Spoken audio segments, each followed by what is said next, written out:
జీవితంలో మరో కొత్త ఏడు మొదలైంది. కొత్త తీర్మానాలు చేసుకోవలసిన సమయం ఇది.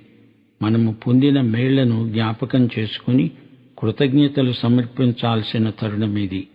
మన బలహీనతల్లో ఆయనే మన బలాధిక్యం. పాప మాలిన్యమంటకుండా ఆయన కరుణను పొంది శుద్ధి పొంది శుభగడియలను అనుభవిద్దాము. ఈ పాట రచయిత పులిపాక జగన్నాథ్.